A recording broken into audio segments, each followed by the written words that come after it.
Cuando hablamos de el proceso de contaminación, simplificamos el proceso con 3 pasos, en un modelo muy simple, en donde tenemos una fuente que emite el contaminante, un transporte del contaminante y un destino. Bien, entonces lo tratamos de simplificar en un modelo muy sencillo que tiene una dirección, ¿no? El contaminante se emite en una fuente, se transporta y llega a un destino. Esto es una simplificación del proceso de contaminación. ¿Por qué? Porque en realidad las sustancias siempre, tarde o temprano, cumplen un ciclo. ¿Qué quiere decir? Que nunca hay un destino final único. Siempre hay un traspaso mínimo o una desaparición, si se quiere, una transformación de la sustancia que determina que las sustancias ciclen. Y tarde o temprano esa sustancia va a ciclar y va a pasar a otro sector del ambiente. Entonces, si bien acá, como una simplificación del proceso de contaminación, hablamos de un proceso que tiene una dirección, la mejor forma de ejemplificarlo sería de un ciclo, es decir, que esto va, como toda la materia, va ciclando, es decir, se transforma, se cambian sus propiedades y va ocupando distintos sectores del ambiente. Ahora, ¿qué hace que un contaminante pase de una fuente a un destino? Bueno, en el medio está el proceso de transporte, que es muy importante. Si el contaminante no se transporta, quedaría cerca de la fuente de emisión. Entonces tendríamos muy identificados los sectores contaminados, todos cercanos a la fuente. Sin embargo, no es así. Sin embargo, cuando hay un evento de contaminación, ese contaminante, de alguna forma, se aleja de las fuentes, más o menos de acuerdo a las características de lo que hablamos recién, de las características del contaminante, del medio y de la cantidad, y se traslada hacia otro sector, ¿bien? Del ambiente. Ese proceso de transporte involucra la interacción entre fases, es decir, el contaminante interacciona con la atmósfera, interacciona con la solución del suelo, interacciona con las partículas, ¿bien? Y va a trasladarse hacia distintos sectores. También va a haber reacciones, la sustancia puede reaccionar, volverse más soluble, puede volverse más volátil, ¿bien? Puede unirse con alguna unión química a las partículas y quedar retenido, ¿bien? Toda esa reactividad va a también condicionar ese transporte, ese camino del contaminante desde la fuente hacia un destino. ¿A qué llamo destino? A un sector del ambiente que a mí me reviste interés, es decir, o es donde estoy viendo el efecto, o es un medio al que yo quiero proteger, o es donde encontré el contaminante. Bien, yo puedo decir que muchos contaminantes que se han emitido en la cuenca Matanza-Riachuelo tienen como destino los sedimentos del riachuelo. Bien, ¿por qué? Porque yo voy y encuentro gran cantidad de contaminantes. Entonces, simplifico el problema diciendo que muchos de los contaminantes quedan retenidos en ese sedimento. Entonces, eso lo puedo ver como un destino. La realidad es que no quedan ahí retenidos como en una caja cerrada, sino que de a poco se van liberando el agua, de a poco van llegando al Río de la Plata, al estuario, ¿bien? O sea, yo puedo simplificar y decir que llegaron a ese destino. No lo tenemos que ver como un destino final en donde se queda inmóvil el contaminante, sino que la problemática me lleva a identificar ese sector del ambiente como un destino temporario que a mí me importa del contaminante. Cuando veo eso, empiezo a hacer la evaluación. ¿Cómo el contaminante llegó ahí? ¿Cómo se transportó? Eso me va a ir explicando, me va a hablar obviamente de las características del contaminante, de cuánto se emitió, de dónde se emitió, ¿bien? Y después haré la evaluación de cómo va a salir, cómo logro, si es que quiero remediar ese sector, cómo logro que ese destino cambie. Obviamente, eliminando la emisión desde la fuente, pero tengo que ir trasladando o degradando ese contaminante que está en ese destino. ¿Bien? Entonces voy a tratar de que en ese destino ocurra algo para ir remediando. ¿Bien? O sea, trato de estudiar el sistema simplificándolo, ¿bien? Y hablando de pasos de la contaminación y en donde identifico una fuente de emisión, fenómenos de transporte y dónde se traslada el contaminante. Eso es lo que trato de hacer cuando estudio un evento o un proceso de contaminación. Vamos a un ejemplo. Si nosotros tenemos un dato, en este caso epidemiológico, donde tenemos un estudio sobre una población humana, sobre un sector de la población, que son los menores entre 7, los niños entre 7 y 11 años, hago un análisis y encuentro niveles de plomo por encima de los niveles recomendables. ¿Qué es lo que está sucediendo acá? Bueno, reconozco un contaminante en niveles que no son. Yo tengo estudiado las poblaciones y sé que estos niveles no son naturales. El plomo obviamente, está naturalmente en la corteza terrestre, pero a niveles muy bajos. Nunca pueden, el contacto que nosotros normalmente tenemos con el plomo natural nunca puede hacernos llegar a niveles tan altos como los que se pueden encontrar o se han encontrado. Estos son datos, si no me equivoco, del 2006 o antes del 2010. Estudios que se han hecho en este sector de Avellaneda.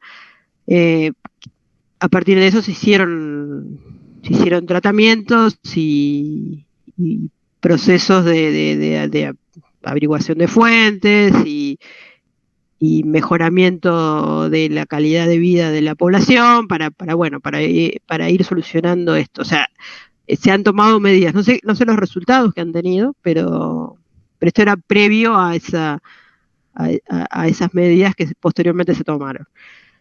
En este caso nosotros tenemos un agente contaminante. ¿Qué tipo de agente es? Bueno, lo primero que tengo que saber es que es un agente, obviamente es un agente químico. Ya definimos previamente que teníamos 3 tipos de agentes, químicos, físicos y biológicos. En este caso, el agente contaminante es un agente químico. ¿Qué origen tiene? A ver, ahí les pido. Natural, exactamente. Es un metal que naturalmente está, como les acababa de decir, en la corteza terrestre. Niveles muy bajos, pero se lo encuentra en la corteza terrestre. Fuente. Ahí recurro a algún conocimiento previo que hayan tenido. ¿Qué fuente se imaginan? Cuando hablamos de fuente, hablamos de un punto donde se está emitiendo el contaminante. ¿De dónde puede estar? O sea, ese plomo que está naturalmente, ¿qué factor puede hacer que se esté emitiendo en cantidades suficiente para que la población quede expuesta? ¿Alguno se imagina de dónde quién puede aportar plomo de nuestra vida cotidiana? Las industrias que están ahí cerca en Dock Sud, profe. Sí, Justamente el bien. polo petroquímico. El polo petroquímico. Tenés bueno, me adelanto un poco a lo que voy a decir más adelante. Una de las hipótesis es que en su momento usaban mucho plomo para antidetonantes de combustibles. ¿Bien? Entonces era un producto muy utilizado por las destilerías. Así que sí, esa es una posibilidad y posiblemente sea o partes de desechos del proceso de destilación y el aditivado o la acumulación de este producto en algún sector de forma no adecuada. Pero bueno, esa es una de las posibilidades. Esa es una de las posibilidades. Si no supiéramos que está Dock Sud y que está el polo petroquímico y asociáramos al uso de nafta algún otro uso que recuerden del plomo, que también es causal en otros lugares y posiblemente acá, no lo sé, de contaminación. ¿Se recuerdan algo?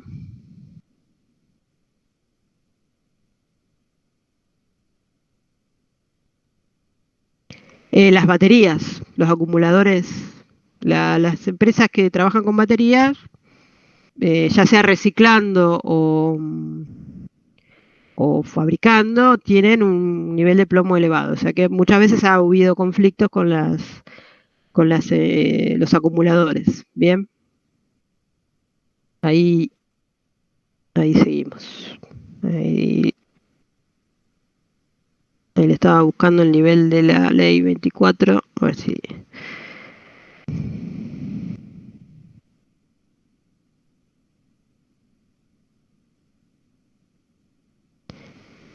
Ahí estamos.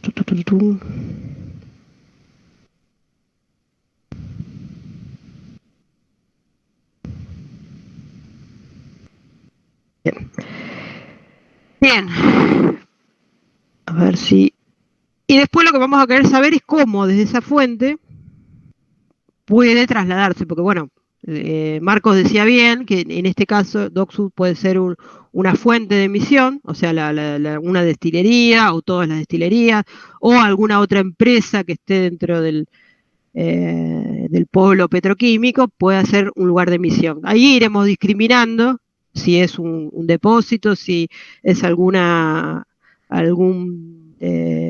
sector en donde hay un pasivo ambiental, bueno, serán distintos puntos de emisión. Una vez que decidimos cuál es el transporte, cómo puede de ese sector transportarse y llegar a una población, o sea, no son chicos que estén trabajando en el polo, qué proceso de transporte puede existir para que la población esté expuesta. Y ahí tenemos que empezar a ver cuál es la reactividad de la sustancia. Bien, la sustancia reacciona, puede llegar a volverse más soluble, más volátil, en este caso no, pero hay sustancias que son más volátiles o no. ¿Y cuál es el destino? En este caso el destino lo podemos simplificar y decir, bueno, lo que estoy viendo que el destino pasa a ser la población, bien, la población que está expuesta. En el medio hay destinos intermedios o compartimientos, ya incorporo un concepto de ciclos biogeoquímicos, sectores del ambiente en donde se esté acumulando el agua potable, el suelo, bien, cuáles son esos destinos que puede presentar el plomo para que finalmente exponga a la población.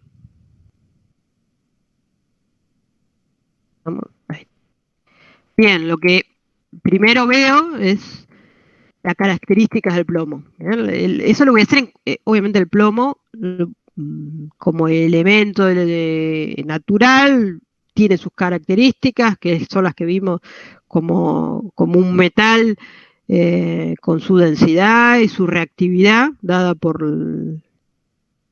su capacidad de oxidarse y formar enlaces a través de sus electrones más externos. Eso lo que vimos en química inorgánica, bien. Pero ese análisis lo vamos a hacer con cualquier contaminante. Esa reactividad, que en este caso está dada por las características del elemento, lo voy a hacer también con una molécula, en donde tendré que ver cómo son los enlaces, qué tipo de enlaces tiene, qué sustituyentes, qué funciones químicas componen la molécula que la hacen más o menos reactiva. ¿Bien? Este es un análisis simple que hago nada más mostrando las características del elemento, pero lo voy a hacer en cualquier análisis donde tengo una problemática, es decir, tengo que descubrir una fuente, tengo que descubrir cómo se transportó, y cuando digo cómo se transportó, digo, bueno, pero en ese transporte hay una reacción, porque por ahí yo pienso que el plomo viajó tal cual y en realidad hubo una combinación química que lo hizo más soluble, o no, y la vía de entrada entonces va a ser distinta. Entonces tengo que conocer su reactividad dada por sus características físico-químicas. Esta es la información que yo simplifiqué del plomo. Esto es muy similar a lo que ustedes con Iris vieron como la ficha de seguridad. Una ficha de seguridad de una sustancia les da peso atómico, la forma, si es una molécula, la fórmula molecular, la solubilidad, la presión de vapor. Esa ficha de seguridad no es más que la información básica para saber qué va a pasar con la sustancia. Va a trasladarse a través del agua, a través del aire, ¿bien? Es otro punto de vista de lo que ustedes seguramente vieron con Iris. El origen es lo que estuvimos hablando, ya es un origen natural, básicamente lo tenemos presente en el mineral llamado galena, que es un sulfuro de plomo. Entonces el origen en este caso es un origen derivado de su extracción natural y su extracción posterior. Si fuera una sustancia sintética, obviamente, si es una molécula que no conozco, tendré que ver para qué se usa. ¿Bien? ¿Quién la sintetiza? En este caso es de origen natural. Si fuera de origen sintético, iría buscando, bueno, ¿es una sustancia que se sintetiza a tal fin o es una sustancia que es un subproducto no deseado? Hay muchos contaminantes que tienen un origen sintético. Ahora, cuando voy a mirar, no es deseado, es decir, se produce como un subproducto en algún proceso industrial o algún subproducto no intencional. Entonces tendré que ver cuál es el origen. Insisto, esto es un caso complejo desde el punto de vista ambiental, pero de análisis sencillo, donde el origen es natural. Ahí vemos las posibles fuentes.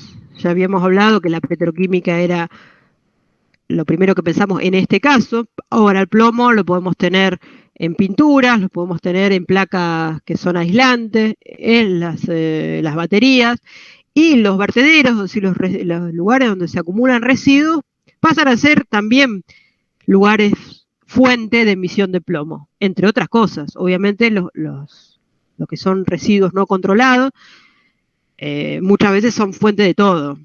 Si yo tengo un gran basural, seguramente ahí le voy a adjudicar, entre otras cosas, la posible liberación de plomo al ambiente. ¿Bien? Porque no sé lo que se está tirando. Cuando no está controlado y no está eh, eh, bajo normas, cielo abierto, sin una gestión, lo que vamos a tener es que es un posible emisor de cualquier tipo de contaminante. Entre ellos puede ser también del plomo. Bien, entonces, fíjese que diferencio bien, nuevamente, estamos hilando fino los conceptos, lo que es origen de lo que es fuente. En la charla cotidiana a veces cruzamos, decimos origen, cuál es el origen, cuál es la fuente, cruzamos esos conceptos en lo cotidiano. Ahora cuando vamos a la elaboración fina de lo que estoy hablando y tratar de identificar en el proceso quiénes son los actores de este evento de contaminación, trato de identificar lo que es un origen de lo que es fuente de emisión. Más allá que después cruce en lo cotidiano y en la charla diaria podamos tratarlos como sinónimos. Así que fuente es una vía de entrada. ¿Cómo el contaminante ingresa al ambiente? ¿Cómo el contaminante, cómo la sustancia que puede tener un origen natural o sintética se transforma en un contaminante porque se está emitiendo desde una fuente? Lo que quiero sacar en este caso, en este ejemplo y en cualquier proceso es cómo llega, cuáles son los fenómenos de transporte implicados.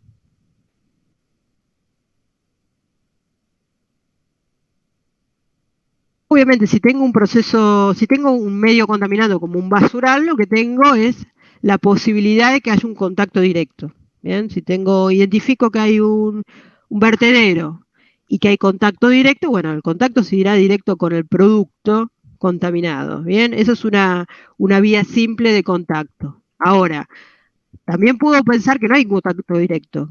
Por ejemplo, hay un evento de precipitación, esos suelos están contaminados, por algún motivo ese plomo entra en solución, se traslada hacia las napas y luego contamina el agua. Para el plomo no es muy común esto, porque en general queda muy retenido en las capas superiores del suelo. Pero no lo puedo descartar, ¿bien? No lo puedo descartar.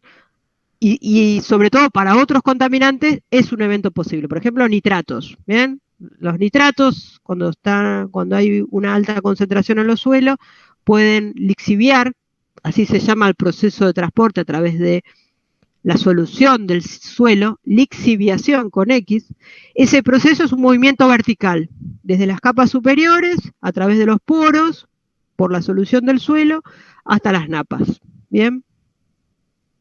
Esa es una vía de transporte, ¿bien? Es un proceso de transporte posible para la contaminación. En este caso, como ejemplo la del plomo, pero podría ser para otros contaminantes. Después tenemos dos procesos que son la transferencia desde la atmósfera hacia las superficies. Esos procesos de transporte tienen dos nombres.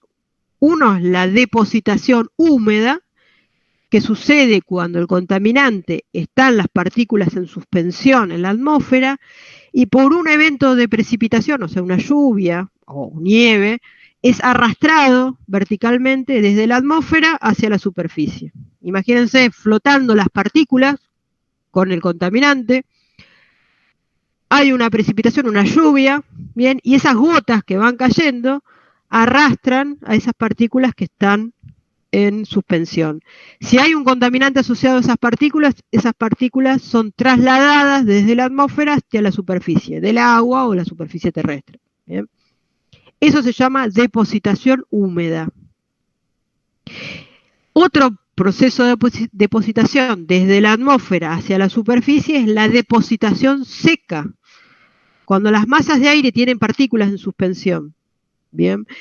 Y esas masas de aire pierden energía o porque chocan con un obstáculo o porque hay cambios de temperatura que hacen que pierdan energía, esas masas de aire con menos energía ya no pueden sostener a las partículas y las partículas caen, precipitan. Bien, ahí no hay un evento de precipitación, por lo tanto se lo llama depositación seca. Bien. La depositación seca se da cuando hay sólidos o líquidos en precipitación.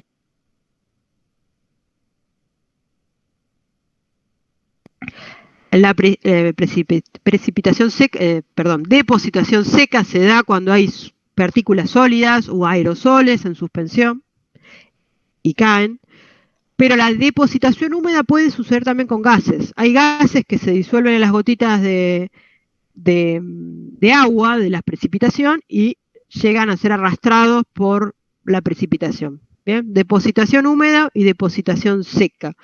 Son dos mecanismos de transporte desde la atmósfera hacia la superficie.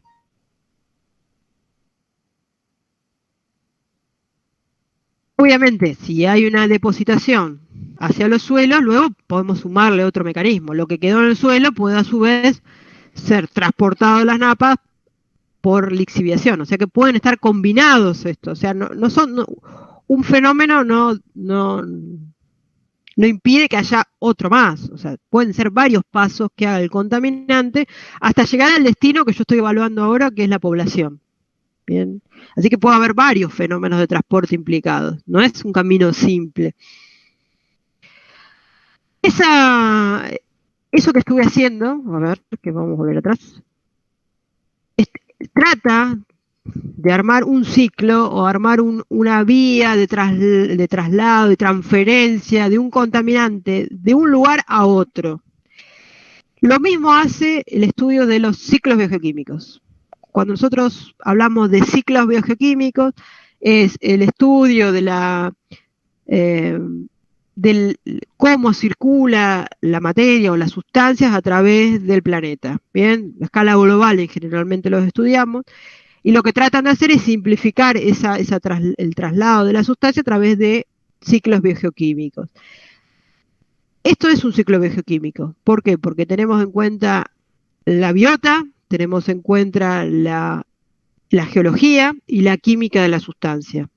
Obviamente muy simplificado y a una escala local, pero trata de imitar lo que es un ciclo biogeoquímico. Trata de simplificar un evento de contaminación identificando cómo se traslada de un sector a otro. Eso que estoy llamando sector, no es más que un espacio del universo que yo estoy limitando. Es decir, yo digo la atmósfera, el plomo que está en la atmósfera se traslada al suelo. Bueno, la atmósfera es un espacio del universo, el suelo es otro espacio del universo, y desde la atmósfera al suelo hay una transferencia, hay un ingreso, hay una cantidad de plomo que está ingresando al suelo por una unidad de tiempo. Bien, eso es lo voy a simplificar con un ciclo biogeoquímico. Bien, voy a tratar de esto que es complejo, voy a tratar de simplificarlo a través de un modelo que no es más que aplicar el concepto de ciclo biogeoquímico. Así que, como les decía, lo que trato de explicar con un ciclo biogeoquímico es decir, cómo se mueve una sustancia entre compartimientos. Ya no hablo más de sectores, ya le voy a poner el nombre, que es compartimiento. Un compartimiento es un espacio que yo defino arbitrariamente del universo. Bien, es un volumen.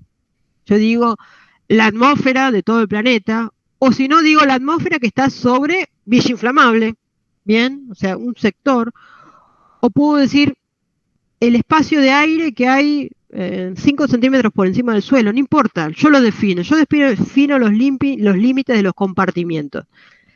Ya vamos a ver los ejemplos de los ciclos globales, que lo que hacemos es grandes compartimientos, suelo, atmósfera, océanos. Ahora, la escala la pongo yo y los límites los pongo yo. Vamos a ver algunos ejemplos en donde llegamos a hablar de ciclos biogeoquímicos en un suelo de un bosque.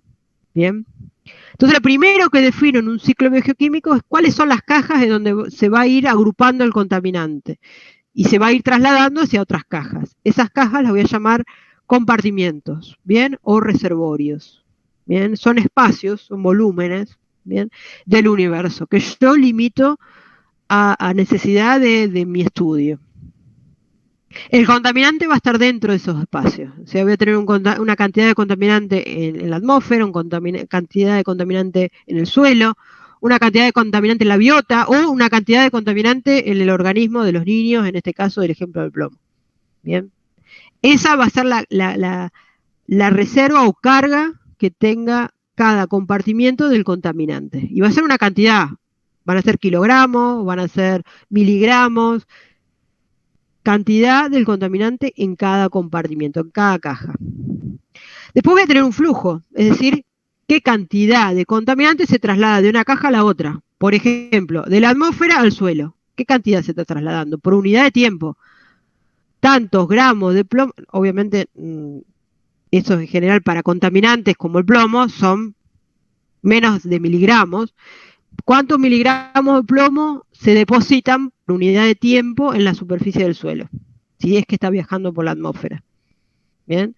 ¿Cuántos miligramos de, no sé, de un pesticida de DDT se depositan sobre un cuerpo de agua por efecto de la depositación húmeda, ¿bien? Que es arrastrado por la lluvia?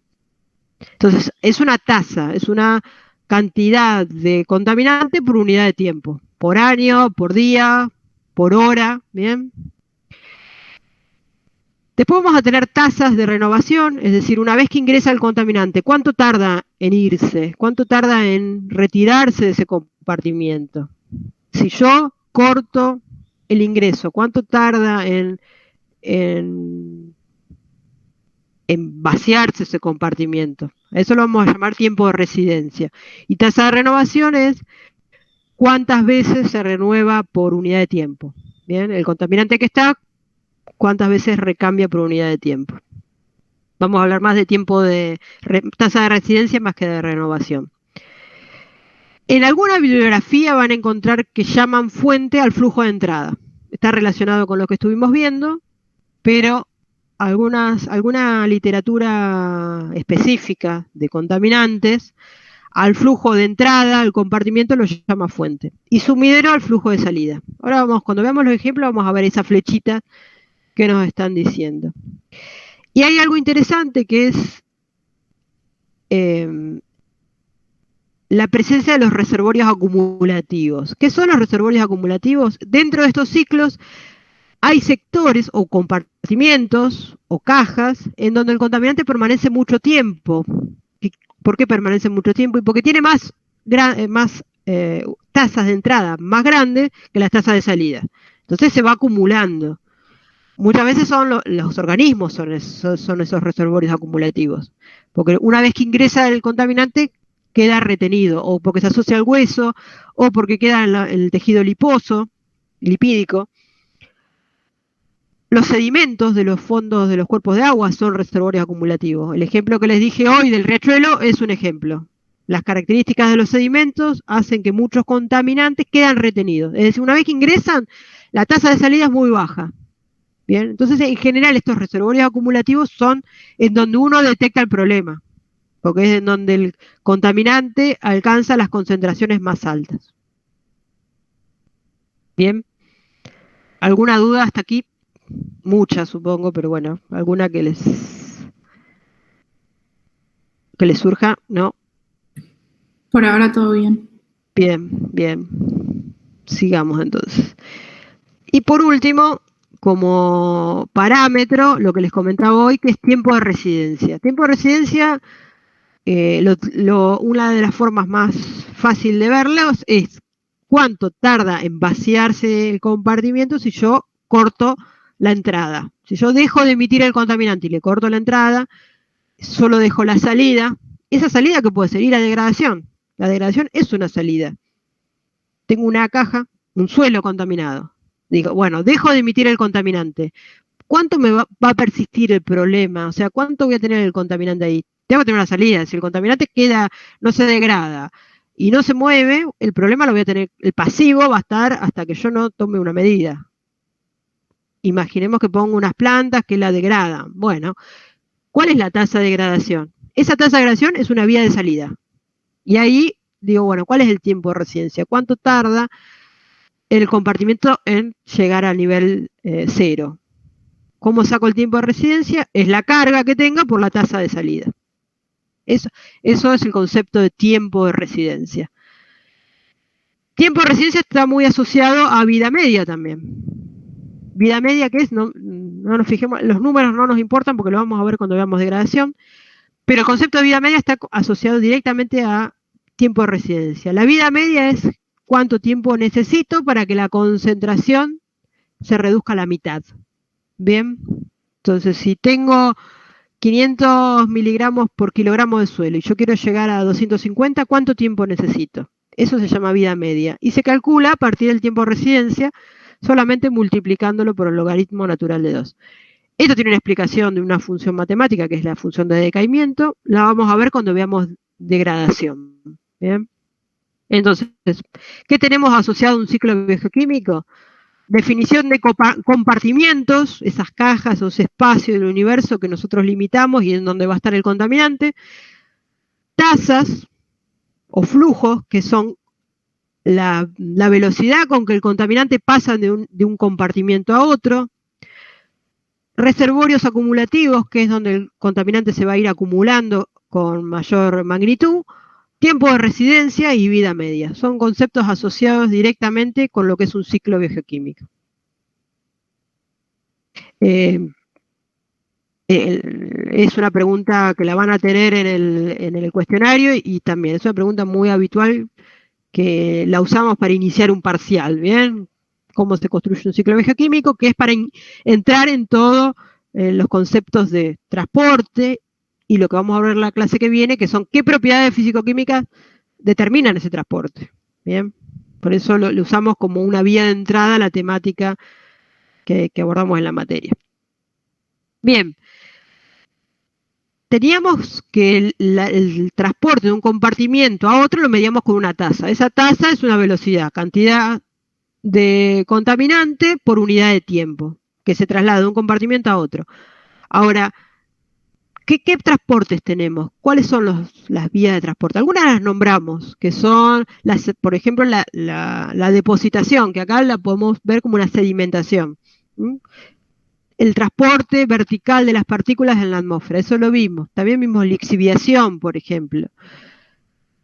Los fenómenos en realidad responden a la difusión molecular, que es que las moléculas se trasladan de un sector más concentrado a uno menos concentrado, eso se llama difusión molecular, que es a favor del gradiente de concentración, desde menos concentrado a más concentrado, eso lo llamamos difusión molecular.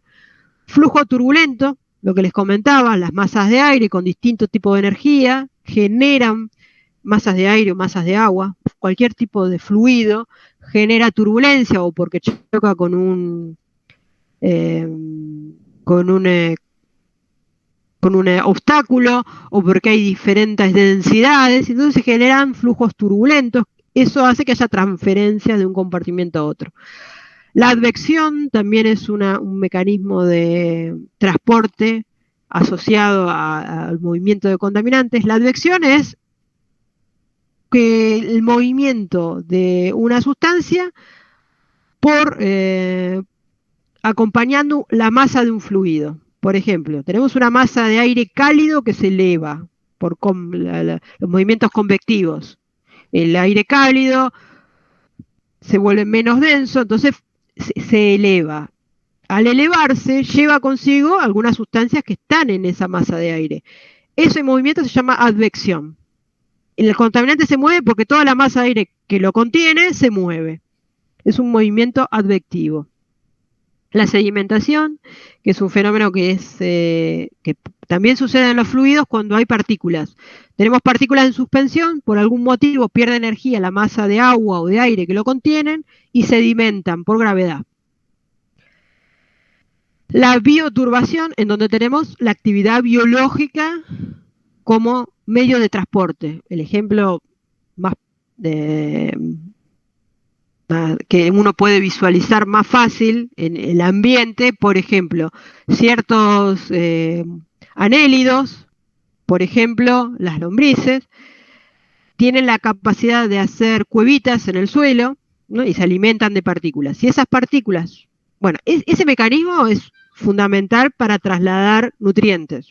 O sea, son fundamentales ese tipo de organismos para trasladar nutrientes. Ahora, desde nuestro punto de vista de la presencia de contaminantes, también pueden ser un mecanismo de traslado de contaminantes, ¿bien? Porque los organismos comen de esas partículas que están contaminadas y cuando excretan parte de lo que han comido, pueden ir trasladando de un lugar a otro un contaminante. O los mismos canales que generan en un suelo son vías en donde el contaminante puede trasladarse más fácilmente. Insisto, lo que describí, que es las cuevas que hacen los anélidos o las lombrices en un suelo, es totalmente beneficioso para un ambiente, porque es lo que garantiza que haya movimiento de nutrientes, entrada de aire, o sea que es un proceso totalmente beneficioso.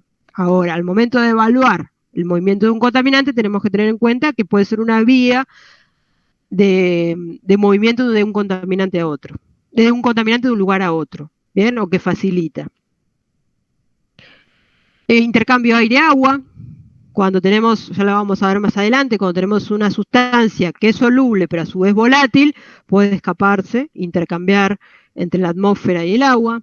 Transferencia de partículas, es lo que estuvimos viendo como depositación, sedimentación, húmeda y seca. Intercambio sedimento-agua, también lo vamos a ver cuando veamos los procesos de adsorción, con D, adsorción, en donde los contaminantes se adhieren a las partículas, ¿bien? Y van intercambiándose con las fases solubles. Y transformaciones químicas, ¿bien? Lo que les comentaba hoy, la degradación puede ser vista como un fenómeno de transporte. O sea, la sustancia está en un compartimento y se degrada. Bueno, para mí es una salida de esa caja donde tengo el contaminante. Si el contaminante se degrada, es una salida. ¿En qué a qué se transforma? Obviamente hay una transformación. Puede ser que se transforme en algo más contaminante, que se transforme en algo inocuo, que se transforme totalmente en dióxido de carbono y agua. Pueden suceder varias cosas. Ahora, lo que yo sé, que hay una salida. O sea, que desde el punto de vista de la simplificación de la problemática, es una salida de mi caja contaminada. Y ahí le pusimos nombre a esas flechitas que ahora vamos a ver en los ciclos biogeoquímicos.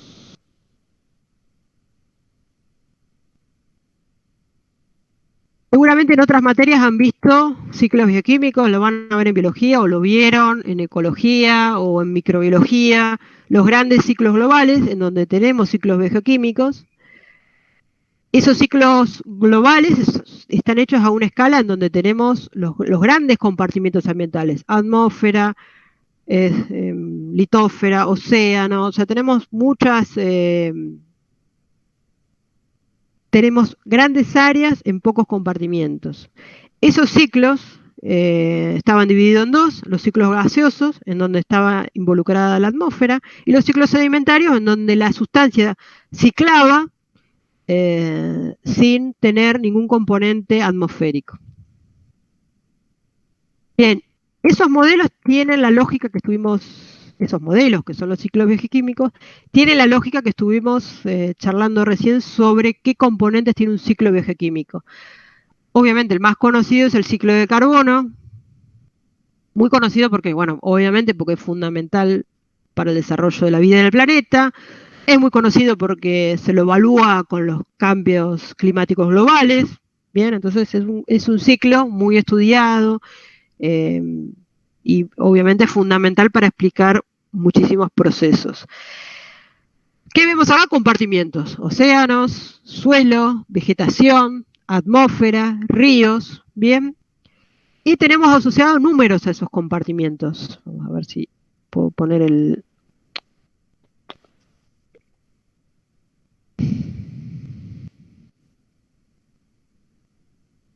Bien. Mira.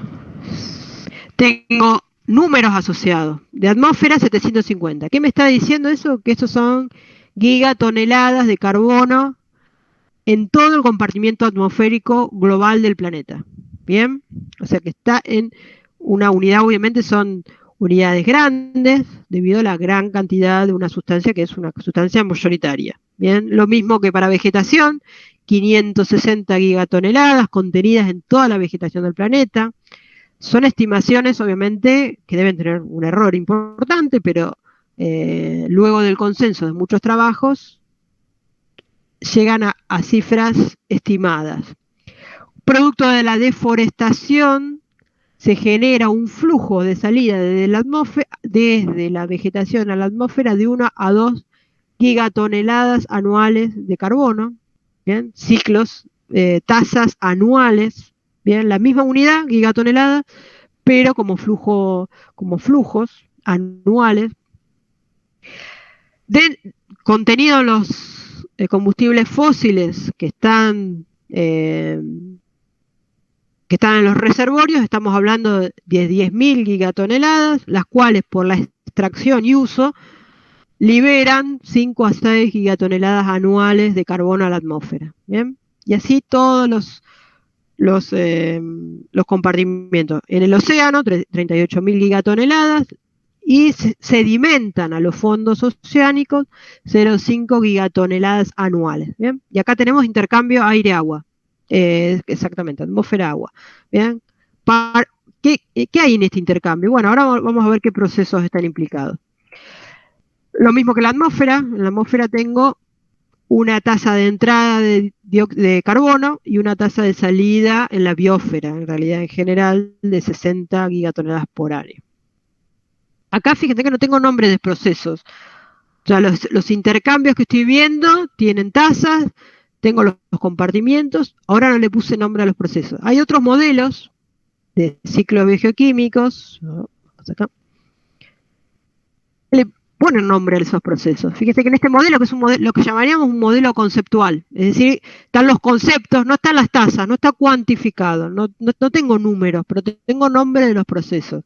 Entonces tengo el dióxido de carbono, o sea, el carbono contenido en la atmósfera, que ingresa como se transforma en biomasa, es decir, masa viva, a través de los procesos fotosintéticos, en donde los autótrofos son capaces de tomar ese dióxido de carbono con acción en general de la luz solar y generar biomasa, ¿bien? Generar moléculas orgánicas. Eso toma dióxido de carbono. Eso sucede tanto en el agua como en la superficie terrestre, ¿bien? Los organismos autótrofos.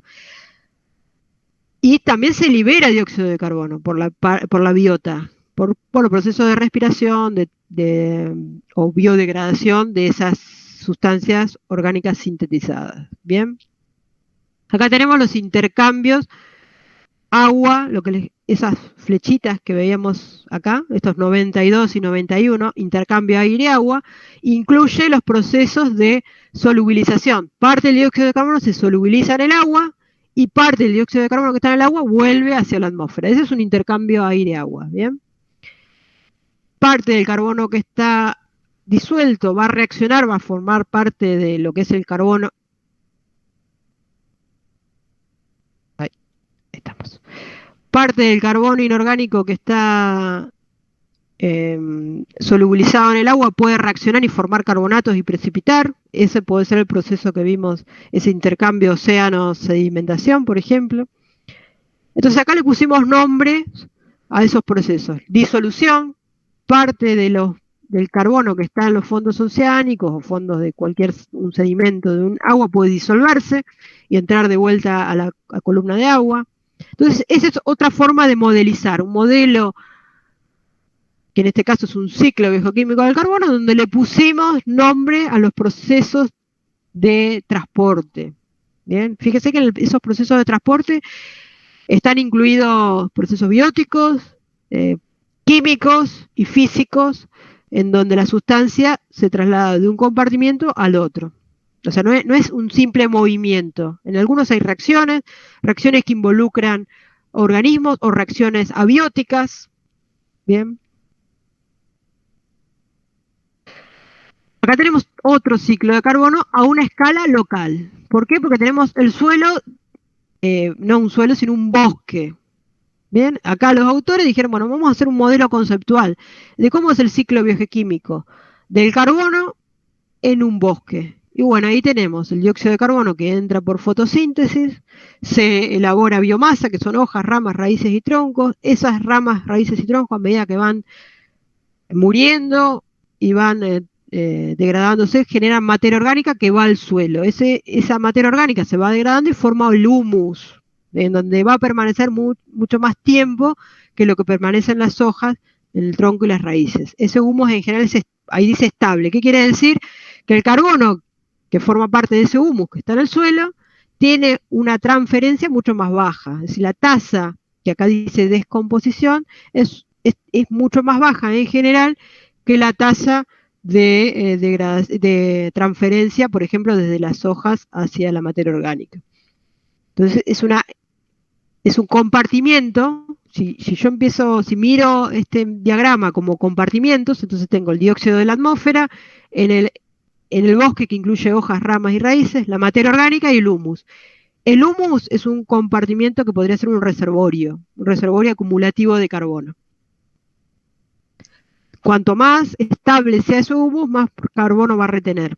Por lo tanto, es una de las estrategias que se propone para mitigar el cambio climático global.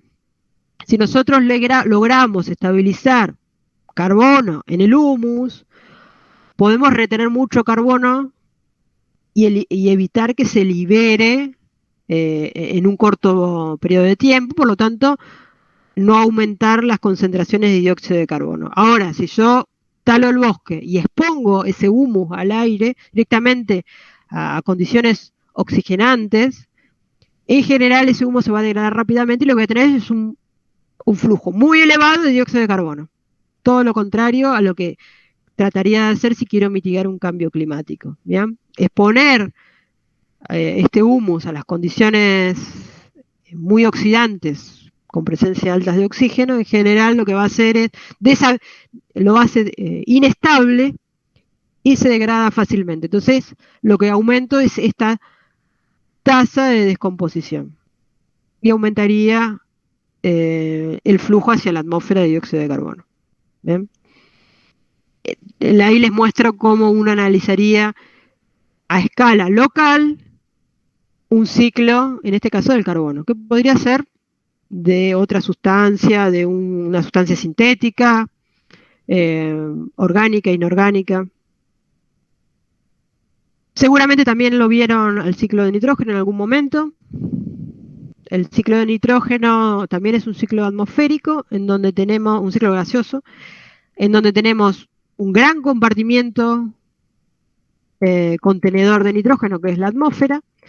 Ese nitrógeno está en forma de nitrógeno molecular, predomina en forma molecular, y solamente llega a la superficie terrestre a través de la fijación, es decir, su reacción. Cuando reacciona con el oxígeno, por eventos muy energéticos como son los rayos, o por actividad biológica. Entonces se forman determinados óxidos que permiten su ingreso hacia la superficie terrestre y que sea utilizado por todos nosotros, los organismos. ¿Bien?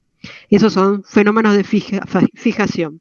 Y a su vez hay otros organismos que lo que van a hacer es ir degradando y liberando nuevamente el nitrógeno a la atmósfera.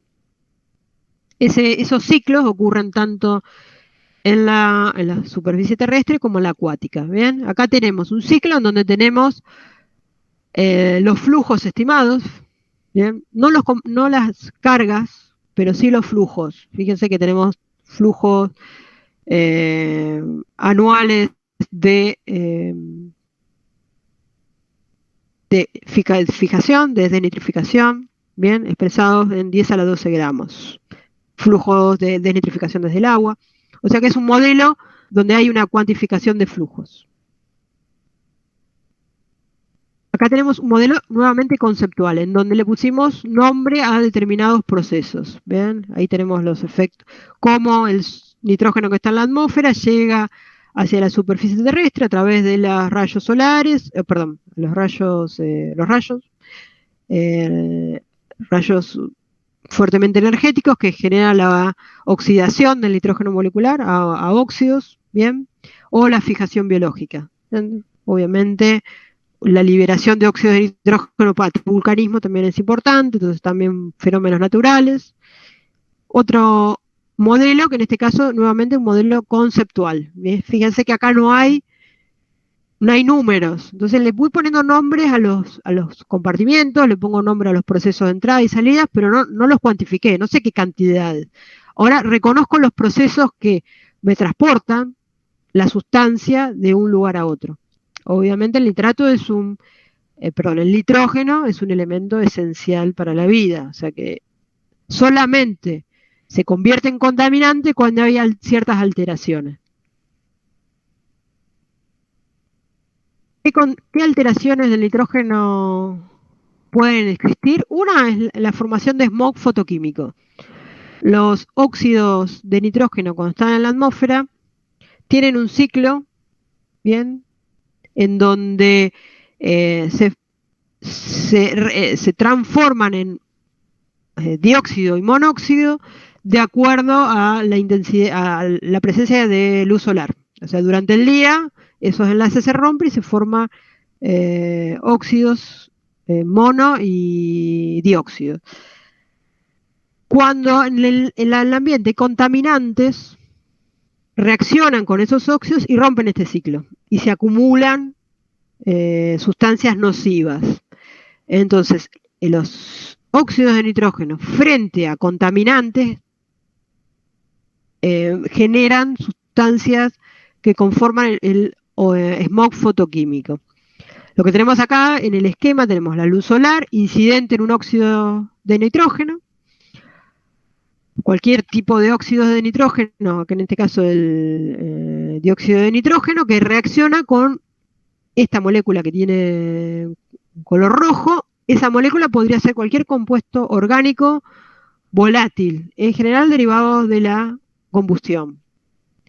Cuando reaccionan, forman sustancias fuertemente irritantes que no se degradan fácilmente, que son los peroxinitratos de acilo. ¿Bien? Y ozono, ¿bien? Que es lo que tienen acá dibujado, esquematizado. El ozono, a nivel troposférico, es una sustancia no deseada, es muy irritante y genera también parte del smog fotoquímico. Y acá está nuevamente el esquema. Este es el ciclo, lo que tienen en verde es un ciclo normal, en donde el monóxido reacciona con el ozono y forma dióxido de nitrógeno, y a su vez la luz solar rompe nuevamente la molécula de dióxido y forma monóxido. Esto es un ciclo cerrado, en donde el oxígeno aparece donado por el ozono, que se mantiene en niveles bajos porque es un ciclo balanceado. Ahora, cuando en el ambiente hay contaminantes orgánicos volátiles, acá llamado COPS, bien, contaminantes orgánicos volátiles, la sigla, cuando en el ambiente, producto en general de la combustión, están estas sustancias, lo que hacen es secuestrar a los dióxidos de nitrógeno, forman los peroxinitratos de acilo muy irritantes, y parte del ozono que queda acumulado en la atmósfera ya no tiene con quién reaccionar. Y se genera lo que se conoce como smog fotoquímico. Esto es un desbalance del ciclo de nitrógeno, ¿bien? A nivel atmosférico, por presencia de contaminantes. Sobre este tema va a haber una lectura, así que lo van a retomar cuando contesten en el cuestionario. Va a haber una pregunta referida al desbalance del ciclo de nitrógeno y cuáles son los procesos como consecuencia de ese desbalance y cuáles son los efectos. Así que nuevamente van a tener explicado en esa lectura este fenómeno de formación de smog fotoquímico y una pregunta asociada en el cuestionario. Ciclo del fósforo. El ciclo del fósforo global es un ciclo sedimentario. ¿Qué quiere decir eso? No tiene componente atmosférico. Entonces lo que estamos viendo acá es el ciclo global del fósforo de una forma conceptual, en donde tenemos las vías de entrada y salida a los reservorios. Los reservorios son sedimentarios, es decir, son las partículas, son las rocas, son los minerales. Bien, los organismos somos contenedores de fósforo, obviamente es un elemento esencial. Acuérdense que, por ejemplo, el ADN, el ARN, están conformados por azúcares fosfatadas, así que el fósforo lo tenemos que tener en toda la materia viva, está presente y es esencial. Y es más, es limitante. Cuando no hay suficiente, no se produce biomasa, es decir, en el caso de las plantas no pueden reproducir sus células. En el caso de las algas no pueden multiplicar sus células. Y así, obviamente, con toda la materia viva que se genere. Necesita de un suministro de fósforo constante. ¿Para qué se lo usa? Se lo usa como fertilizante. Bien, y también se lo usa en procesos industriales y componentes, por ejemplo, de los detergentes. Así que es muy utilizado, se lo extrae de la roca a través de la minería y la existencia de desbalances en general se deben a la presencia de fertilizantes o a la emisión a través de los detergentes. Bien, son dos fuentes de fósforo que hacen un desbalance en este ciclo. Bien, en donde naturalmente tendríamos nada más el traslado desde la biota, el fósforo que está en la biota, y el que está en los minerales, a través de la disolución de la roca y su transferencia hacia los cuerpos de agua y componentes solubles en el suelo. El desbalance que se genera para que el fósforo resulte un problema es a través de el uso intensivo de fertilizantes o los detergentes, ¿bien? Que contienen fósforo para mitigar la dureza del agua y aumentar la eficiencia como uso de limpiadores.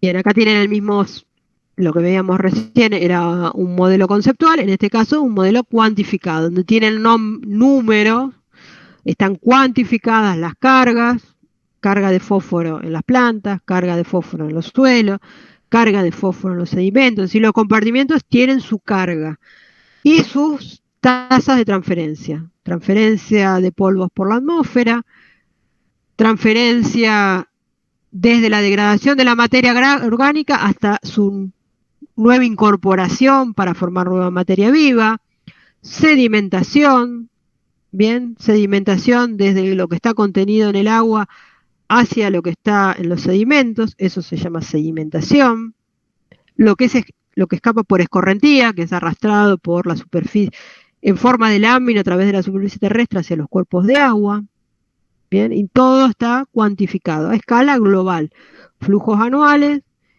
expresados como 10 a la 12 gramos.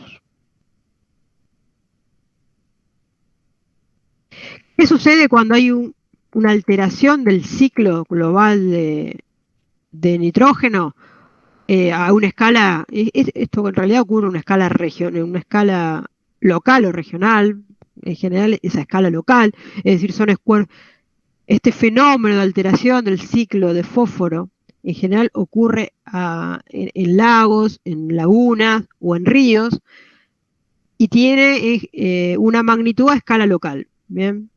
Si bien puede haber una distribución a lo largo de miles de kilómetros por muchos de estos sectores, en realidad lo que sucede es un evento de contaminación a escala local.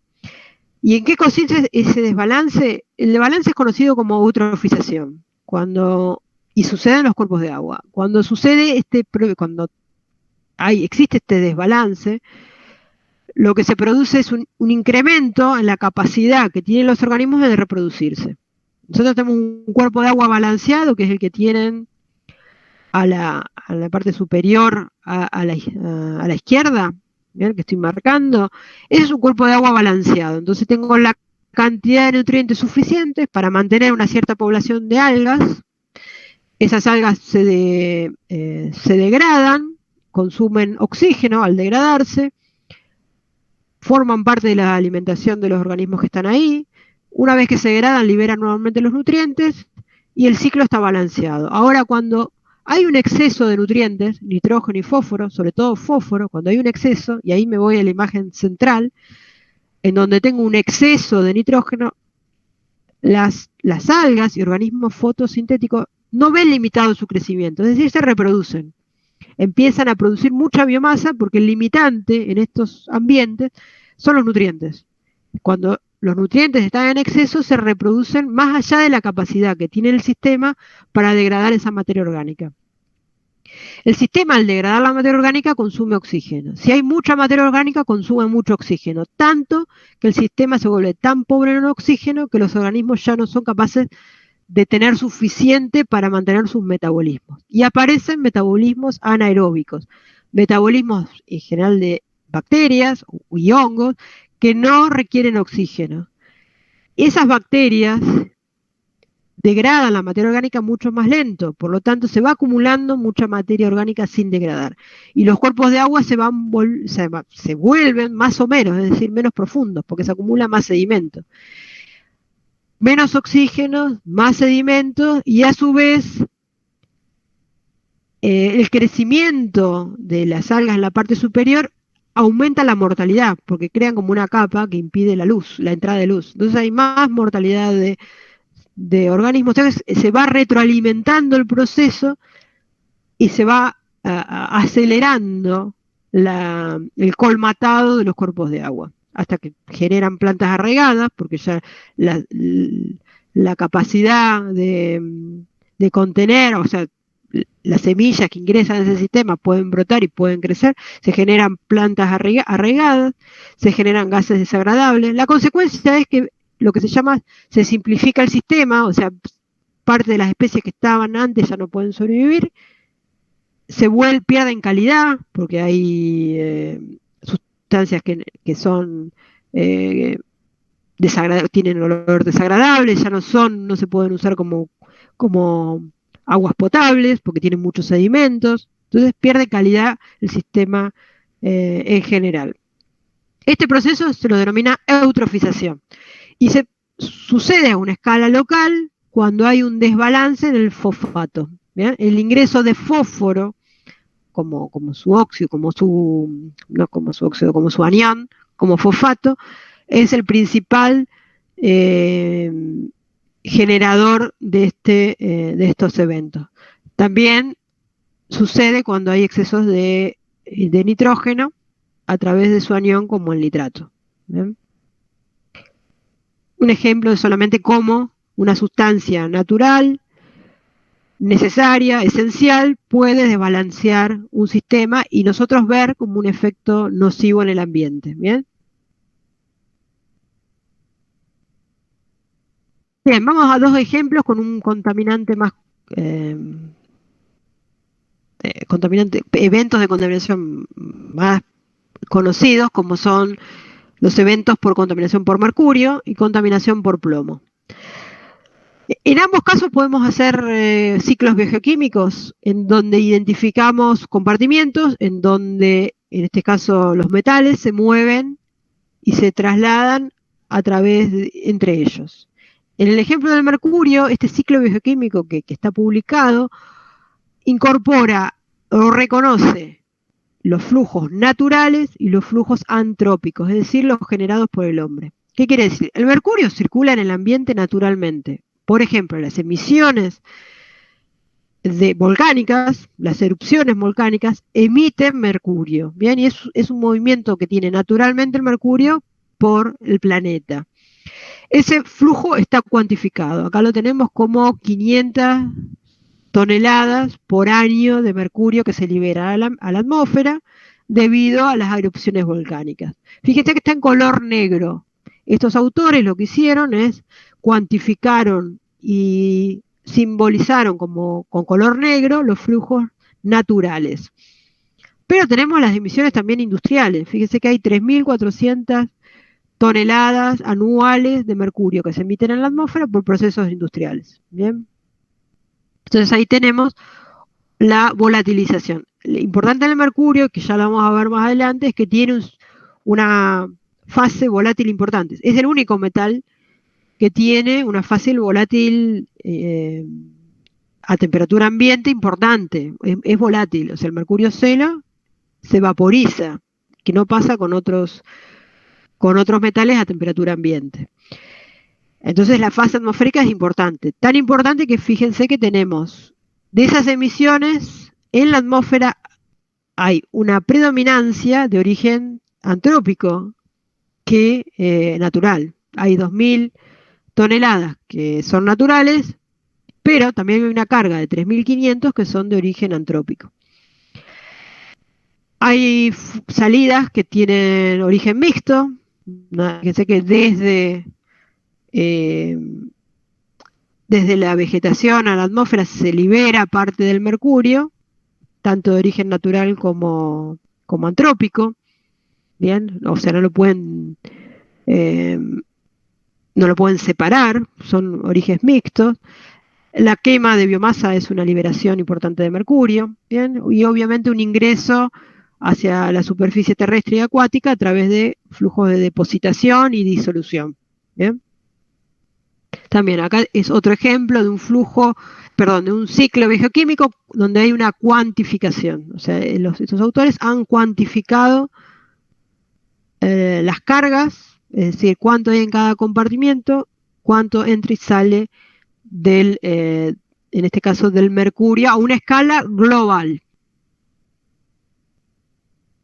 Vamos a estudiar al mercurio a una escala local. Por ejemplo, ¿qué pasa al mercurio cuando ingresa en un cuerpo de agua? Y en el caso del mercurio es interesante también conocer qué sucede en escala local, porque tiene algunas particularidades.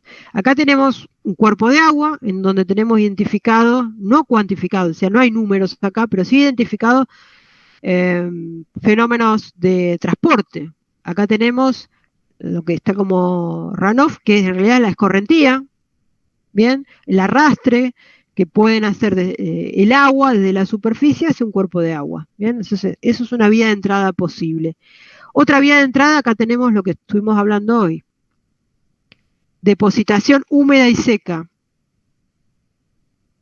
Fíjense arriba, en la parte derecha, tenemos una entrada, dos flechas que van hacia abajo, bien, que son las entradas que puede tener el mercurio, desde la atmósfera hacia la superficie terrestre o acuática. Acá lo tenemos como depositación seca y húmeda, que son las que hablamos hoy al comienzo de la clase. De esa forma puede entrar el mercurio. El mercurio en su estado de oxidación +2. ¿Por qué? Porque el +0 es volátil. Salvo por depositación húmeda, el mercurio 0 no está en fase particulada, así que no va a estar sujeto al movimiento a través de fases sólidas, sino que va a estar en fase gaseosa. Las fases sólidas están en el estado de oxidación de mercurio +2. Lo vamos a ver más adelante, pero ya estamos viendo que el estado de oxidación es un tema importante para determinar el destino que tengan los contaminantes. Bien, y hasta ahí tengo vías de entrada. Tengo esta flecha de acá, de la izquierda, tengo las dos flechas que van desde la atmósfera hacia el cuerpo de agua. Después tengo vías de salidas, volatilización. Fíjense que el mercurio 0, el estado 0, que está en el agua, puede escaparse del agua y entrar a la atmósfera por volatilización. Es decir, en fase gaseosa entra a la atmósfera. Esa es una vía de salida desde el cuerpo de agua hacia la atmósfera. Luego tengo sedimentación, ahí dice settling, resuspensión. Bueno, settling en realidad es sedimentación. Está depositándose, sería una flecha hacia abajo, desde las fases particuladas que están flotando en el agua hacia los fondos. ¿Bien? Entonces son ese mercurio que está asociado a partículas y cae hacia los sedimentos del fondo. Ya no está más en el cuerpo, en el agua, sino que está en el fondo. Está en el cuerpo de agua, pero en el fondo, no en la columna de agua. Otra vía de salida puede ser la fotodegradación. ¿Bien? Acá tenemos una sustancia que está... En realidad la fotodegradación la vamos a dejar ahora cuando expliquemos lo que es metilación mejor. Bien. Y además tenemos transporte dentro de los compartimientos que están en el agua. Los organismos, cuando el mercurio está en los sedimentos y está en un ambiente con poco oxígeno, el mercurio es usado por las bacterias anaeróbicas como parte de su metabolismo y lo transforma, fíjese que acá hay un fenómeno de transformación, lo transforma a metilmercurio, que acá está como mercurio, Hg. Ese metilmercurio es el producto de la reacción que tienen como parte del metabolismo de bacterias anaerobias. Eso va a suceder cuando el mercurio llega a los fondos de los cuerpos de agua, que son pobres en oxígeno. Entonces, esas bacterias tienen esa capacidad. Lo utiliza como parte del metabolismo y liberan metilmercurio. Cuando el mercurio se transforma en metilmercurio, cambia sus propiedades físico-químicas y pasa a ser muy afín a los tejidos de los organismos. Como consecuencia se acumula, es decir, los organismos toman contacto con ese metilmercurio y lo acumulan en sus tejidos. Con la característica que a medida que avanzamos en la cadena trófica, es decir, los organismos se van comiendo entre ellos, ese metilmercurio no puede ser degradado y cada vez se va aumentando la concentración a través de la cadena trófica. Eso se conoce como biomagnificación. Es el único metal que sufre biomagnificación. ¿Bien? Los metales se bioacumulan, es decir, son afines a la materia orgánica, a los tejidos orgánicos y se acumulan los tejidos, pero en general hay procesos de detoxificación, se van degradando. El metilmercurio no. Entonces, a medida que voy escalando la cadena trófica, el metilmercurio se va acumulando. Por eso es una de las problemáticas del mercurio y la vamos a ver más adelante, pero lo estamos evaluando como un ciclo bioquímico que ocurre a una escala local. Es decir, hay un evento de contaminación en un cuerpo de agua y hay todo un ciclo del mercurio que involucra a los organismos, por eso el de lo biogeoquímico, se involucra a los organismos, involucra a procesos físicos y químicos abióticos también. Ese metilmercurio tiene la ventaja que si toma contacto con la luz se fotodegrada. ¿Qué quiere decir? La luz lo degrada nuevamente a mercurio cero. Bien, a su vez el mercurio cero puede o volatilizarse o transformarse a mercurio más 2 y retomar el ciclo. Bien, y cierra otra vez el ciclo. Bien. También esto es un ciclo bioquímico estudiado a escala global, en donde no le pusimos números, pero sí identificamos los procesos de transporte.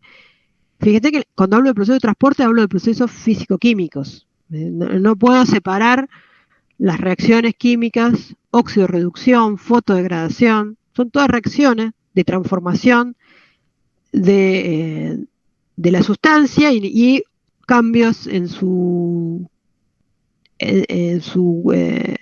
estado de oxidación, en este caso del elemento mercurio.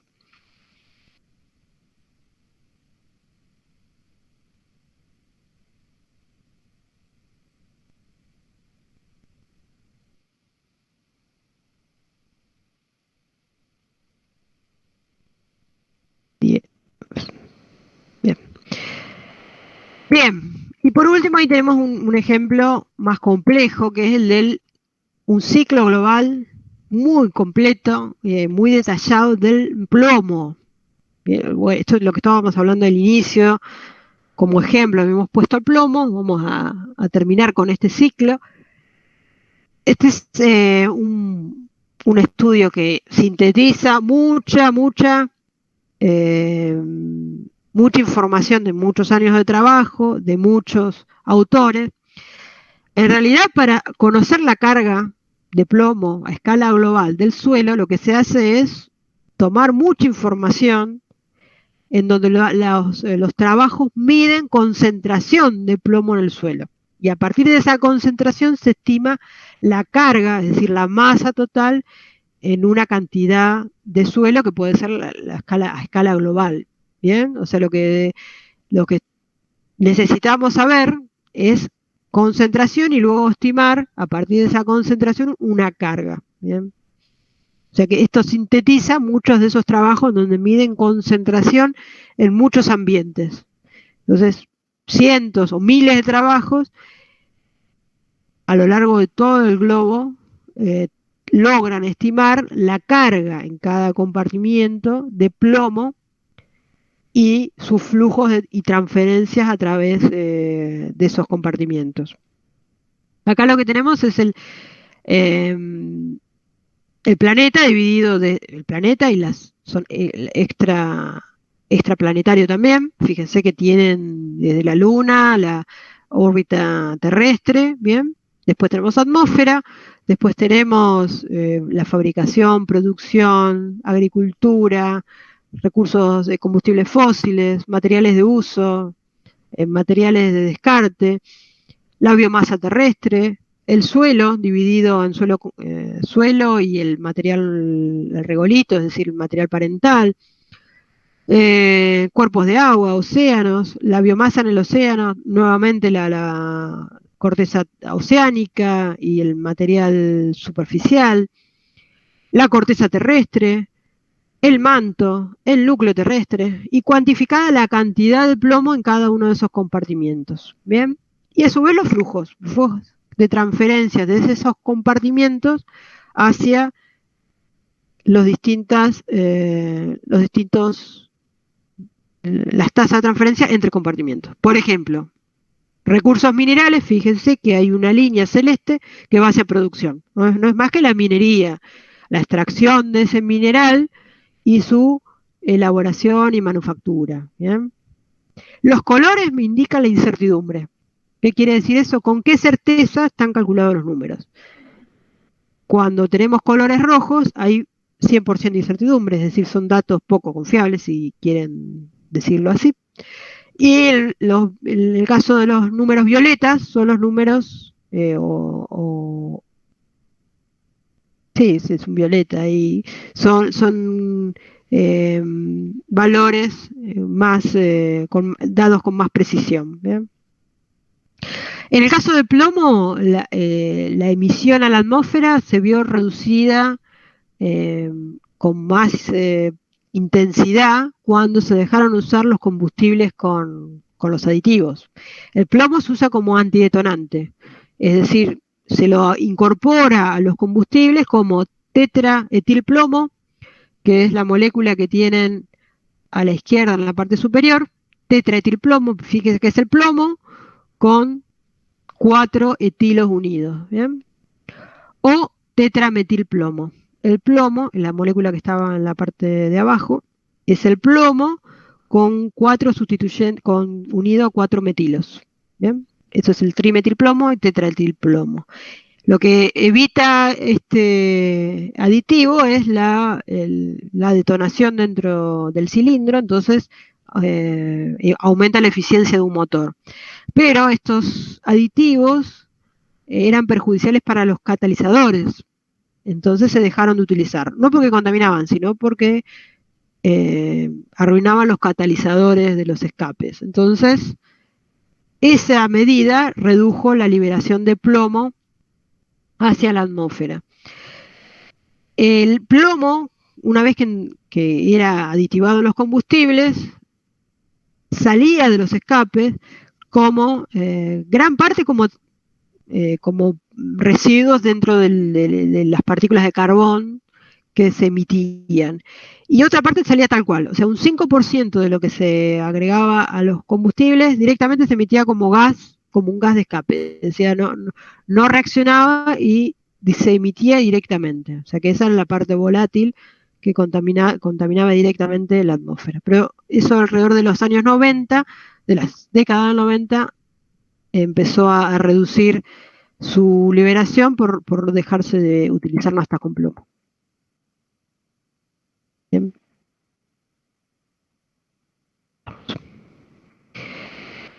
Bueno, lo que le mostraba recién era un ciclo global con una cuantificación. Lo mismo que hicimos para el mercurio, lo podemos hacer para el plomo. Las escalas de estudio del ciclo pueden ser a escala local. Acá tenemos escala local.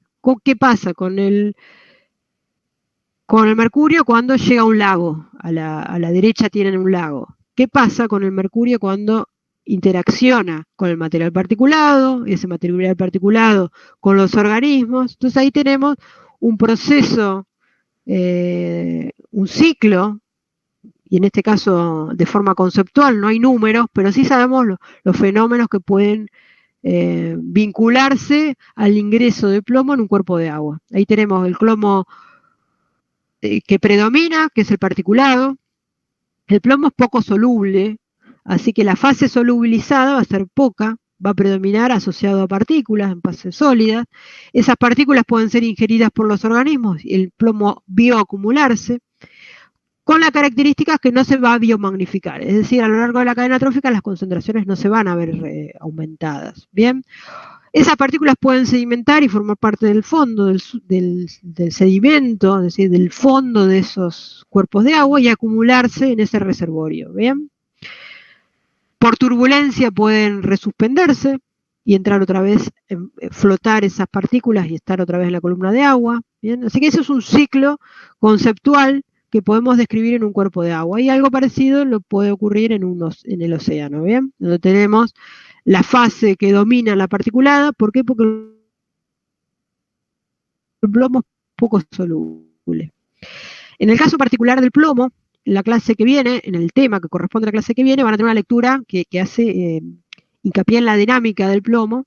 En la clase que viene no, en 2 clases en adelante. Vamos a tener en particular una lectura sobre el plomo y vamos a hacer un poco hincapié en esto de la poca solubilidad que tiene el plomo en agua, pero que bajo ciertas circunstancias puede movilizarse. Ya lo vamos a ver en un caso particular, real, en donde el ciclo del plomo se ve alterado por alguna modificación que hace el hombre y genera un evento de contaminación. Bien, bueno, acá es más o menos lo mismo, no voy a entrar en detalle. ¿Cómo se van evaluando, por ejemplo, las estrategias, lo que les comentaba hoy? ¿Cómo se evalúa la eficiencia de una medida de gestión? Por ejemplo, en este caso, involuntariamente, pero el dejar de usar naftas con plomo, ¿cómo se evalúa esa medida? Bueno, a lo largo del tiempo se observa que los flujos de emisiones van bajando. Bien, o sea, se observa que esa tasa de transferencia, por ejemplo, de los combustibles fósiles hacia la atmósfera, se reduce. Bien, acá tenemos estimaciones, por ejemplo, en este caso son estimaciones globales de emisiones de plomo para la década del 80, ¿bien? En Estados Unidos, en Europa, ¿bien? Y algunos otros países. Fíjense, en Estados Unidos y en Europa, los grandes emisores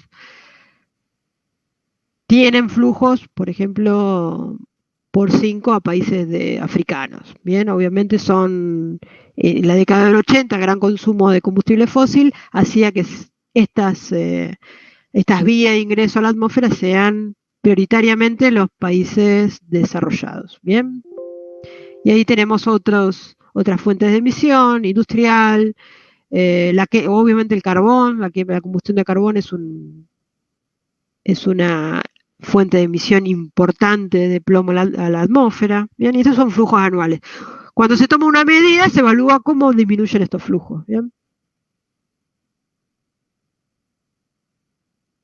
Y acá son fuentes naturales. Fíjense que estamos hablando de, vamos a volver atrás, por ejemplo, de cientos de gramos por año, por 10 a la 9 gramos, o sea, enorme cantidad de flujos por combustibles fósiles, y las fuentes naturales estamos hablando de 5, o sea, las fuentes naturales son en general muy inferiores a las generadoras antrópicas. Bien, estas son todas antrópicas, estamos hablando de decenas o de cientos, y acá estamos hablando de menos de 10 en algunos casos, bien, de acuerdo a la estimación. Entonces, esos flujos tanto del plomo como del mercurio. Los flujos antrópicos son muy predominantes a los flujos naturales. ¿Bien? Una vez que se toman medidas de control, lo que se evalúan es cómo disminuyen estos flujos de transferencia hacia los cuerpos de agua, hacia los distintos tipos de ambientes. ¿Bien? Bien, hasta acá ciclos biogeoquímicos. Lo vamos a ver la clase que viene, es con la misma lógica que empezamos a estudiar cómo es la transferencia de una sustancia, qué queremos evaluar, de qué estamos hablando cuando hablamos de que una sustancia es soluble o no, qué cambia, por qué me interesa, porque va a tener capacidad de transportarse. ¿Y por qué me importa el transporte? Porque es lo que me determina que un contaminante que se emite en una fuente pueda llegar a un lugar en donde tenga un efecto adverso. Por eso por eso me interesa estudiar cómo se transporta. Y para saber cómo se transporta tengo que saber qué características tiene el medio y tiene el contaminante. La clase que viene vamos a ver qué características tiene el contaminante que determina que se mueva en el medio. ¿Bien? ¿Dudas? ¿Algo que le hayas quedado que quieran preguntar ahora? Después van a tener algunas lecturas para hacer, pero si hay algo que podamos charlar ahora, por chat o por micrófono. Profe, si yo me quedé cuando estábamos hablando del comienzo de ciclos bioquímicos, compartimiento, flujo, bueno, en tasa de renovación mencionó otra tasa y ahí me perdí. Bien. Que se hablaba en realidad de otra. Sí. Les comento, tasa de renovación es cuántas veces por unidad de tiempo se renueva la sustancia dentro del sistema. Si yo tengo un átomo de plomo, ¿cuánto tarda ese átomo de plomo en irse y venir otro? Bien, obviamente no voy a tener un átomo, voy a tener millones de átomos, pero es la tasa con que se renueva. Es ¿cuántas veces por unidad de tiempo? Tarda, 2 veces al año cambia el átomo de plomo del sistema. Veces por unidad de tiempo. El tiempo de residencia, que es la otra unidad de tiempo, es el tiempo necesario para vaciar un compartimiento. Es decir, ¿cuánto tiempo tarda esa sustancia en salir? O sea, si entró un átomo de plomo, ¿cuánto tarda en salir ese átomo? Bien, y se mide por tiempo. Tarda 1 año, tarda 2 años. ¿Cuánto tarda si dejo si deja de ingresar esa sustancia, cuánto tiempo tarda en ese compartimento estar vacío? ¿Bien? En realidad, uno es inverso al otro. Tasa de renovación es inverso a tiempo de residencia. En general vamos a usar tiempo de residencia para no confundirnos, pero porque el otro tiene medidas uno sobre tiempo. Sin embargo, tiempo de residencia es tiempo. ¿Cuánto tarda una molécula de un contaminante en salir del sistema? ¿Tarda 1 año? ¿Tarda 2 años? ¿Tarda medio año? ¿Bien? Dicho de forma sencilla, ¿no? Obviamente no hablo de una molécula, sino hablo de una cantidad, y hablo tiempo de residencia porque en realidad casi es inevitable tener tasa de entrada. Entonces, siempre que sale algo está entrando. Entonces hablo de tiempo de residencia. Pero si yo lograra frenar la entrada a esa caja, que puede ser, no sé, un lago, si yo logro que no entre más fósforo, por ejemplo, a ese lago, ¿cuánto tarda en quedarse sin fósforo el lago finalmente? ¿Bien? Obviamente es más complejo porque es imposible evitar que ingrese en ese caso. ¿Bien? Más o menos. Sí, profe, ya quedó, gracias. Sí, no es fácil, reléanlo, van a tener también una lectura, o sea, eso les va a ayudar a comprender. Otra cuestión importante, cuando hablamos de ciclos biogeoquímicos, lo van a tener como pregunta también dentro de la temática. Van a tener 2 lecturas, una del nitrógeno y otra del mercurio. Una de las preguntas del mercurio, a ver si voy al ciclo de mercurio, vamos a hablar de van a ver que en la lectura habla de reservorios de recambio rápido y de recambio lento. Obviamente todo lo que tenga que ver con la corteza terrestre, el material litológico, el recambio es lento, a diferencia de, por ejemplo, lo que tenemos en el suelo, ¿no? El suelo expuesto a la atmósfera, con fenómenos de erosión, eso es mucho más dinámico, lo mismo que la superficie del océano, el agua superficial, corrientes marinas, el aerosol marino, es mucho más dinámico, el intercambio es más rápido, o sea que la sustancia que va a estar en esos sectores va a tener un recambio, un movimiento mucho más rápido que lo que está en los fondos de los sedimentos, de la corteza oceánica. Eso se va a mover muy lentamente. Por ejemplo, el mercurio que está formando parte de la corteza oceánica tome contacto con la biota, va a ser algo mucho más difícil que el contacto que pueda tener la biota con la superficie del agua del océano o el suelo. ¿Bien? Entonces va a haber compartimientos que a efectos de la exposición del humano o de otros organismos va a ser más importante que otros, o va a ser más riesgoso. Si hablamos del mercurio, obviamente para la población humana, por ejemplo, todo lo que tenga que ver con aguas superficiales o lo que está en el suelo, es un reservorio mucho más crítico que lo que está en la corteza. Salvo que el hombre vaya y haga una explotación en la corteza oceánica o litológica, ese mercurio no va a tener contacto con el humano, salvo que haya una actividad minera que lo extraiga. ¿Bien? Pero el reservorio suelo sí es importante, porque es lo que tenemos a una exposición directa, lo mismo que para los organismos una superficie oceánica. ¿Bien? Eso lo va a retomar la lectura y hace referencia a reservorios de recambio lento, reservorios de mayor contacto para la población, ¿bien? Y hace referencia a esto, a la posibilidad de que la sustancia entre en circulación rápidamente y referencia al contacto que pueda tener una población a ese compartimiento. Hay compartimientos que nosotros no tenemos un contacto tan directo o casi nulo, como sí otros que son de contacto directo, ¿bien? Obviamente. Bien, esa es la lectura que la dificultad que pueden tener con la lectura para la interpretación. ¿Alguna duda más que les acuerden ahora?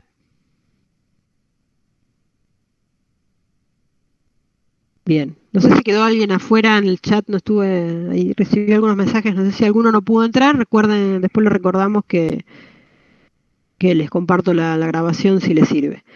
Bien, si no hay ninguna duda, los dejo tranquilos hasta la clase que viene. Profe, yo quería preguntar sobre el cuestionario que está en el campus. Si ya con la clase de hoy ya estamos como para responderlo o falta la clase de la semana que viene. No, tal cual. Ya estás para leer las lecturas. Hay dos lecturas, una del nitrógeno y una del mercurio. Repiten lo que estuvimos charlando rápidamente, o sea que no son temas nuevos, porque es la misma, los mismos conceptos, y las preguntas se pueden responder con lo que estuvimos viendo. ¿Bien? Es más, muchas de las preguntas están ya charladas en esta clase, así que sí, ya está. La idea es eso, que clase que tengamos sea alcance, cubra los conceptos de la actividad que se le propone en el campus. Bien, vamos por tema. Así que este primer tema mío, que está con mi nombre, que si no me equivoco es el tema 3, ahora estoy en duda, que es ciclos biogeoquímicos, ese tema ya se puede ir resolviendo con esta clase. La clase que viene ya es el ciclo de los contaminantes, para el cual hay otra actividad. Bien. Como les comentaba, la clase que viene va a ser asincrónica. Les voy a pasar la clase y les voy a invitar, no sé si estaban todos, se los reitero. La clase que viene yo voy a estar dando, en el mismo horario tengo, este cuatrimestre se superpone con riesgos ambientales, que es una optativa. Es una optativa de la carrera. como lo tengo en el mismo horario, lo que voy a hacer es asincrónicamente les voy a pasar la clase, bien, a donde van a tener la clase del nuevo tema, y para los que quieran, si les interesa, están invitados también a participar de la clase de riesgo. Obviamente los invito solamente para que si quieren participar, lo que les corresponde a ustedes es la clase de química de la contaminación sin ningún compromiso que participen de riesgo, solamente para que sepan que estoy ahí. Las dudas que tengamos sobre el próximo tema después de la clase, las pueden hacer, o si tenemos de esta clase, insisto, sigamos con el WhatsApp, con los mails, o cuando me vuelvan a ver, ponemos en claro todas las dudas que existan sobre la próxima clase. Bien. Buenísimo, profe. Entonces Sí, espero el link de la semana que viene de Sí, riesgos tal cual. ambientales Sí, tal por cual. grupo. Listo, perfecto. Perfecto, profe, gracias. Listo. Gracias a ustedes. Gracias por participar profe, buenas en la noches. clase. Igualmente para todos.